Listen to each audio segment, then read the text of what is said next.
You're listening to The Briefing, first broadcast on the 10th of January 2025 on Monocle Radio.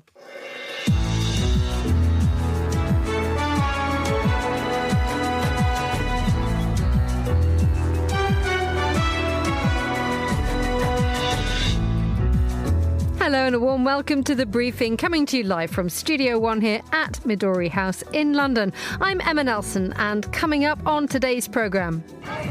We have to be here to say that we are against this development in this country. Demonstrators take to the streets of Vienna as the far right stands on the cusp of forming a government.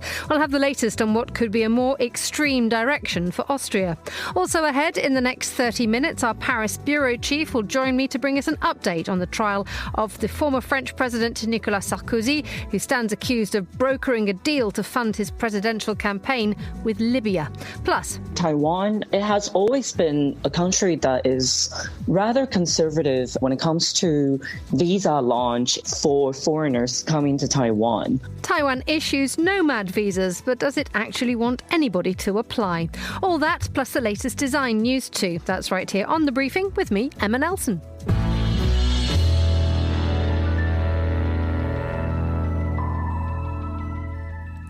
Talks are beginning once again in Vienna to try to form a government. With the centrist parties unable to reach agreement, it has now become the turn of the far right, the FPÖ, the Freedom Party, to see if they can do a more successful job. Well, Alexei Koryolov is Monocle's Vienna correspondent, and he joins us on the line now from the Austrian capital. A very good afternoon to you, Alexei. Afternoon, Emma. So just bring us up to date as to how we are here, because when we had the elections last year, the FPÖ won the biggest number of seats, but trying to keep them out of government was the aim of all the parties, and they ultimately failed, didn't they?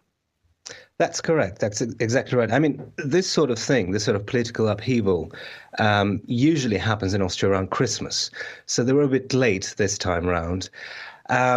So what happened was, just to give you sort of a brief timeline of events, there was indeed a general election in September where the FPÖ won the most votes, 29%, well ahead of any other party. But that was still not enough for them to form a one-party majority government.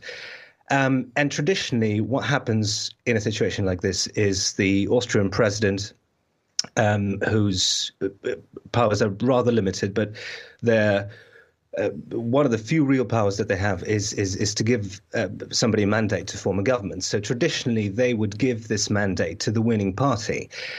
But the problem was at the time that all the other parties said they were not going to collaborate with the Freedom Party. They were not going to go into coalition with them.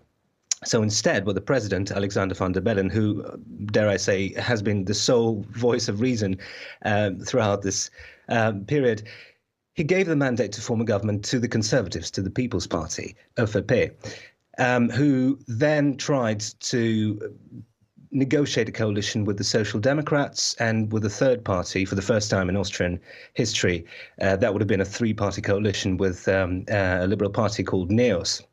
But these talks broke down right after New Year's. And so that led to this current crisis where the president then came out and said, OK, you know what, I'm going to give this mandate now to try and form a government to the Freedom Party, because that's the constitutional and democratic thing to do, even though it's a decision that I haven't taken lightly. Those were his words. It has not gone down completely well with the Austrian public. There have been widespread protests, haven't there? Absolutely, yeah. I mean, you know, the reason, the moment that news broke about the previous coalition talks breaking down, and then the FPÖ starting or being given the mandate to form a government, you know, there were obviously lots of public outrage. And that all culminated last night in a huge protest in Vienna, which was sort of part of this long-standing tradition of Thursday night rallies against the far right, which began in the year 2000, just as the first coalition between the Conservatives, the People's Party, ÖVP, and the FPÖ was taking shape. And I was there last night, and, you know, it was really exhilarating. It was really nice to talk to all these people, some of whom have been going to these rallies for years, for decades now. And there was one woman there, and you'll hear her in a moment, who was wearing a badge from those original rallies from the early 2000s. And she told me, she couldn't believe that she has to wear this badge again, a badge against an FPÖ conservative far-right coalition. But, she was determined, just like all the others that I spoke to, they were determined to come and be there because, that was the only way that they could sort of vent their frustration at what was happening. We have to be here to say that we are against this development in this country. 20 years ago, it started the Conservatives made a coalition with the FPÖ. And there is still this sign 20 years ago. This badge, wow. Yeah. And this, I kept it. I didn't think that I would need it again, but I do. We are more against the ÖVP than the FPÖ because they said, or they lied before the elections. They said, okay, we do not making a coalition with the FPÖ, the far-right party. And so now they are changing its responsibility. So, yeah. I mean, this has happened before. The coalition between FPÖ and FPÖ. Do you think things are going to change this time? The FPÖ are going to listen? I don't think so, to be honest. But we need to do a sign for this. We cannot lie down in our bed and say, okay, we cannot do anything. We are now in Vienna. Obviously, lots of these people here are from Vienna or live in Vienna. Yeah. Do you think that this sort of dissatisfaction and opposition is limited to Vienna? We are both coming from the rural side, so most of the people are there also disappointed about this fact. I mean, they have not the possibility to come to Vienna on a weekday, but I totally think that most of the people in Austria, I think about 60 to 70% are not in common with this coalition, then maybe. I only speak for myself, but I'm from Germany and we have an similar experience with the AfD rising, just like the FPÖs, but I think here it's already a step further and I don't want this to happen in Germany, so I think that's why we're here.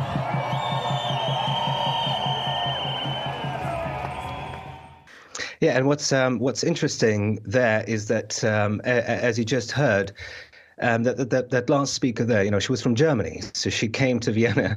I mean, maybe on private business, I don't know, but she also wanted to go to the rally to protest because she said, a similar thing is happening in Germany at the moment, and indeed all around Europe. And then the speaker before that, very interestingly, I thought that was a very interesting point. They said that they're angrier with the Conservatives, with the ÖVP, the People's Party, because they made this U-turn. Because initially they said, they were not going to go into coalition with the Freedom Party, and then they did, and then people feel betrayed. So it's very, because obviously to many people, and certainly to the majority of people who were at the protest last night, the FPÖ is a lost cause. There's nothing you can do to change them. But then they were so unhappy that this other party, the second place party, the People's Party, they then made this U-turn and said, okay, let's go and have these negotiations. And, then they would, if the negotiations succeed, they're going to be a junior partner in a coalition led by the FPÖ for the first time since the Second World War, since the party was founded by former Nazis, dare I say. So, this is really, even though we've had lots of political crises in Vienna, in Austria in recent years, this is really new ground. This is unprecedented. Alexei Koryolov in Vienna, thank you so much for joining us on the programme. Now, with the time at 9 minutes past midday, let's have a look at the day's other news headlines. Here's Laura Kramer. Thanks, Emma. Wildfires are raging in Los Angeles for a fourth day, killing at least 10 people. President Joe Biden says every federal resource is being deployed. Almost 100,000 homes and businesses have no power, and strong winds could spread the flames further. South Korea's top security chief has quit after being accused of blocking officials in a key investigation. He warned against bloodshed as efforts to arrest impeached President Yoon Suk-yeol continue. And Pakistan International Airlines is flying to Europe again after a 4-year ban. The EU lifted restrictions following safety improvements. Past crashes and fake pilot licenses had tarnished its reputation. Those are the day's headlines. Back to you, Emma. Thank you very much indeed, Laura. Now, France's former president Nicolas Sarkozy is back in court again. This time, he's accused of brokering a deal with Libya's former dictator, Colonel Gaddafi, that involved offering to help rehabilitate Libya in return for funding to help him win the French presidency. The former president has already been convicted twice since he left the Elysée for bribing a judge and, secondly, for illegal campaign funding. He currently wears an electronic tag. I'm joined now from Monocle's Paris bureau by our bureau chief there, Simon Bouvier. Good afternoon, Simon. Good afternoon, Emma. How do you do? Very well, thank you. And but probably slightly better than Nicolas Sarkozy, who's become a sort of mainstay of French courtrooms for the last, couple of years now, and indeed the newsroom running orders. Tell us a little bit about this latest trial and what's being alleged against him. Well, Emma, this one is the big one. I think of all of these political scandals that he has kind of had behind him since he left office, this is maybe one of the wildest in France's post-war history. As you mentioned, it involves allegations that him and cadre of former ministers, about a dozen others, kind of conspired to solicit illegal campaign financing from Muammar Gaddafi and his regime. So he's accused of corruption, illegal campaign financing, conspiracy, and concealing the misappropriation of Libyan public funds. And so you'll recall these allegations center on his successful 2007 presidential campaign. And back in 2005, when he was the interior minister under President Chirac, he traveled to Libya officially to discuss immigration and counterterrorism. The prosecution alleges that the visit by Sarkozy and by other of his allies before and after his visit as interior minister were also used to solicit these illegal campaign contributions. And, for context, at the time, Libya was still something of an international pariah. It had kind of recanted on some of its more blatant support for terrorism already. It had kind of decommissioned some of its weapons of mass destruction in a show of kind of good faith in a bid to reintegrate the international community. But it was still widely considered a country that the West should not associate with. But after he won, Sarkozy made his very first state visit, a visit to Libya, and then he famously and controversially invited Gaddafi to Paris for a state visit that was kind of that is likely to be painted by the prosecution as the quid pro quo, right? Illegal campaign financing in exchange for rehabilitation through this state visit to Paris, during which he famously planted his Bedouin tent in the gardens in front of the Elysée to receive guests. Mr. Sarkozy denies the allegations here, doesn't he? But this is a tremendously complicated case.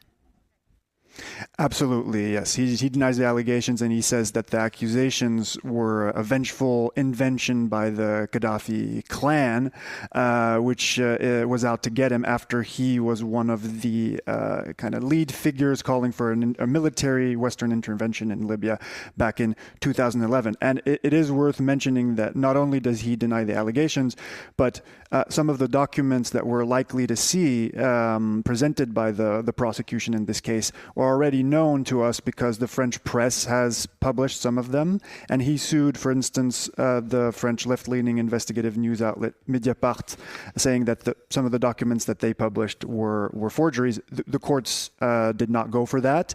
But still, he has fought all of this tooth and nail. And really the key story that Sarkozy will be trying to say is, look, I was doing my duty as the head of state to try and achieve France's diplomatic objectives by courting the Gaddafi regime.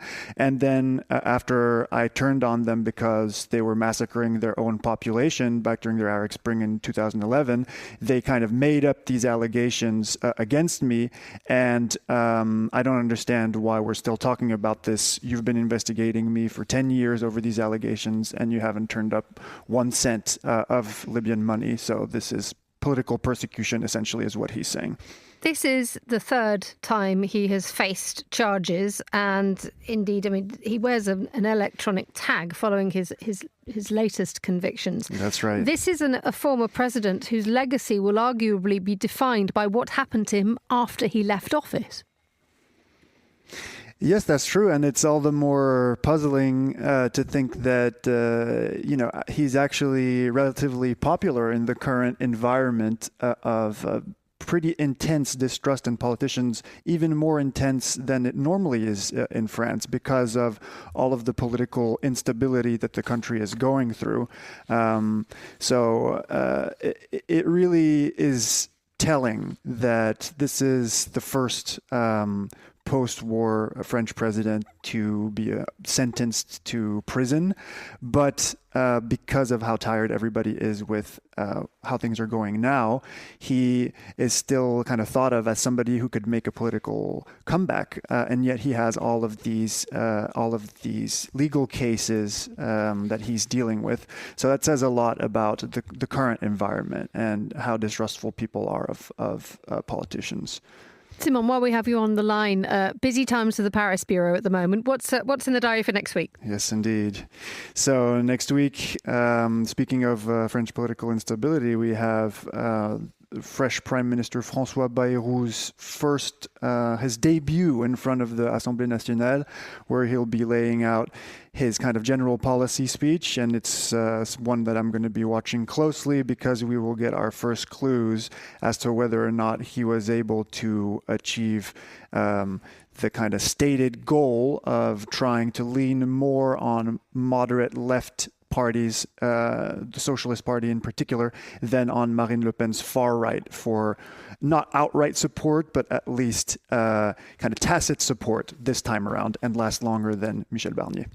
Simon, thank you so much for joining us on the line from Monocle's Paris Bureau. You're listening to The Briefing.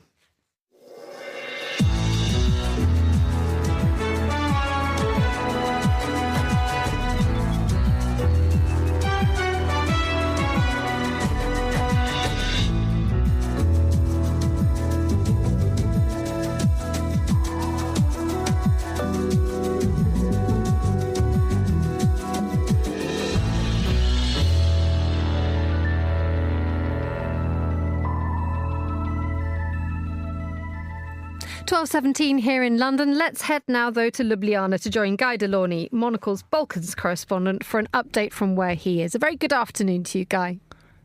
Afternoon, Emma, and afternoon all. You sound full of beans. What gives where you are? Well, we're coming up to the second round of the Croatian presidential election, so it's the last day of campaigning today before the election silence kicks in, the pre-election silence. This is going to be the second round. We've got the incumbent Zoran Milanovic, who is a man who likes to shoot from the lip, up against the candidate who's supported by the governing party. His name is Dragan Primorac, and he stands no chance whatsoever, Emma. Right. So what's likely to happen there? Well, spoiler alert. I mean, I could be completely wrong about this, but the reason why I'm so confident that Zoran Milanovic is going to win a second term in office is because in the first round, he nearly took the whole enchilada right there and then. He got 49.1% of the votes in the first round. You need 50% plus one vote to avoid a second round runoff. So he only narrowly missed out on that, whereas Dragan Primorac got 19%. That's 19%, a full 30 percentage points behind Zoran Milanovic. And it's clearly the Croatian electorate are setting themselves up here to give the governing HDZ party a good kicking, which is quite interesting, considering that it wasn't even a year ago that they returned the HDZ to power for the third election in a row in the parliamentary elections.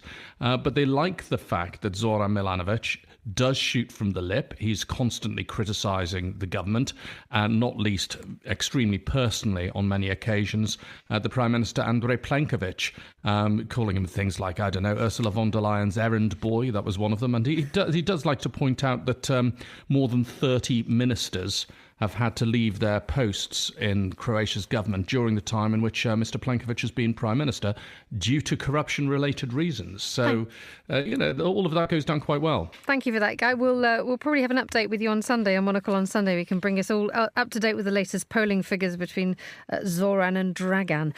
Let's head to Serbia now. The president there says he expects the United States to announce sanctions against the national oil company.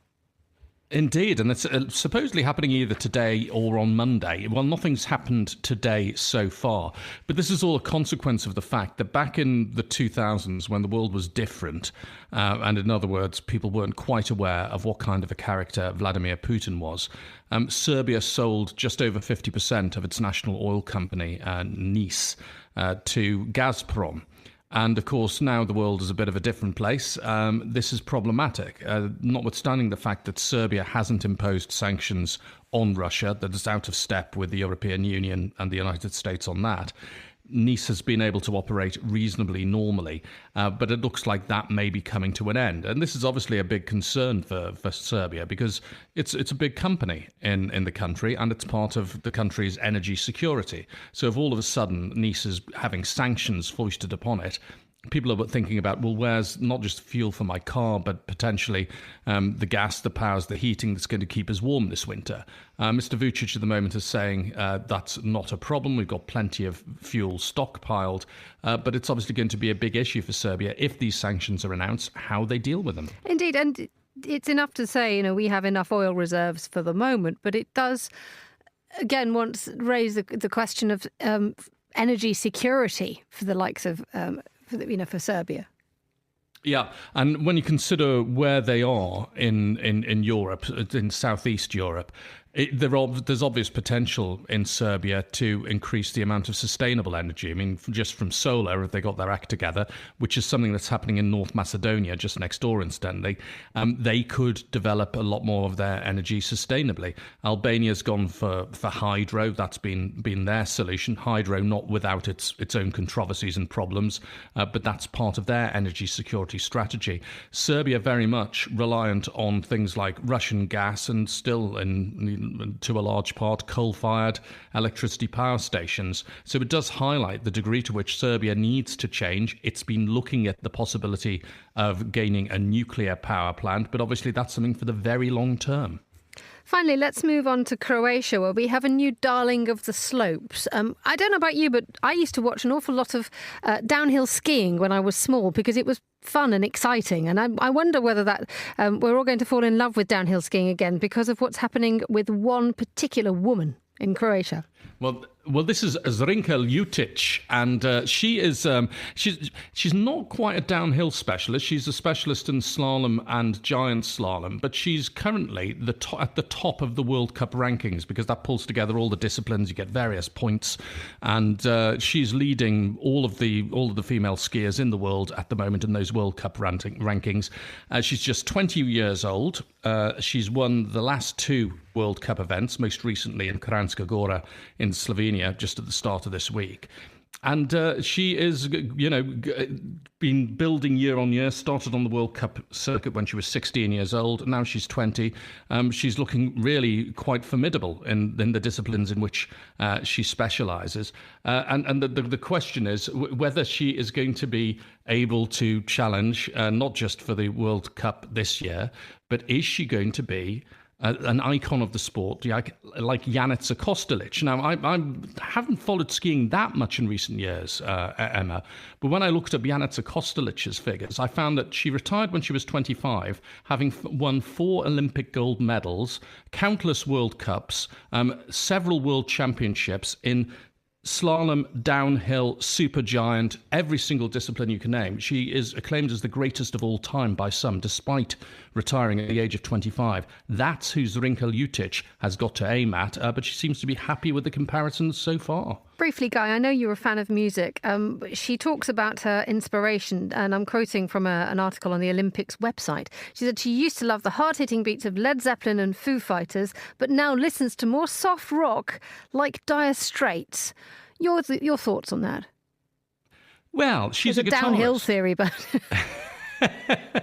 She's a guitarist. I mean, you shouldn't be listening to music while you're skiing because you should have your wits about you, especially on the slopes in this region where people have probably had a few rakias at first thing in the morning to get themselves going. But and you really should know who's barreling towards you.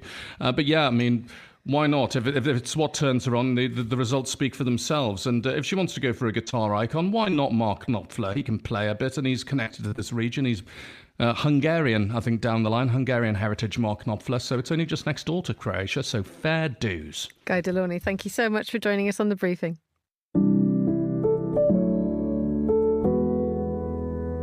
Now, if you're keen to travel and have all the right paperwork, then Taiwan wants to hear from you.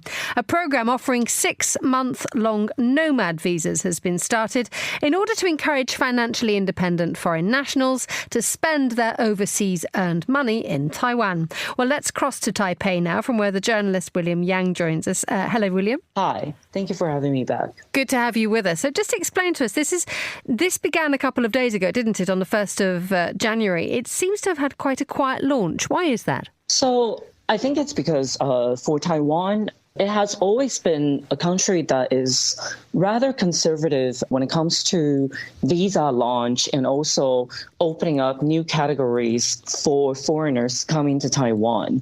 So I think this quiet launch matches what the government's practice has always been, which is try to be careful with a new initiative that could potentially allow foreign nationals to come and live in Taiwan for an extended period of time. So this is what, a 6-month-long visa that you are allowed to apply for, and you are to be allowed to work in Taiwan, but not for a Taiwanese company. Your source of money should come from overseas. Is that correct? Yes, exactly. They are basically setting up several conditions to make sure that these are capable and self-sufficient foreign nationals who, in fact, can bring new sources of income and also help to maybe boost the consumption inside Taiwan. So we know that there is a list of conditions that the digital nomads need to meet.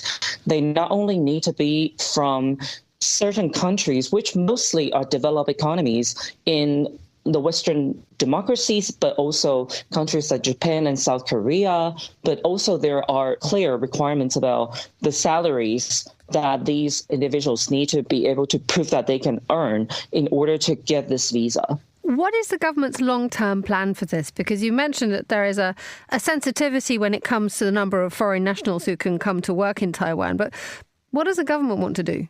I think this is part of the campaign that also matches with what the government has called as an effort to attract more capable and skilled and also educated high-level foreign talents. So Taiwan launched something called the Gold Card program a couple years ago that is targeting very, very high-level income foreign talents in specific industries, especially in tech and science and research-related industries. And if we look at the conditions that the government has set for this new program, we could also see that this is possibly another route that the government wants to continue to attract these very young, because it's between the age of 20 and 29, specifically, that need to match a lot of the income-related requirements. So we could see that this is probably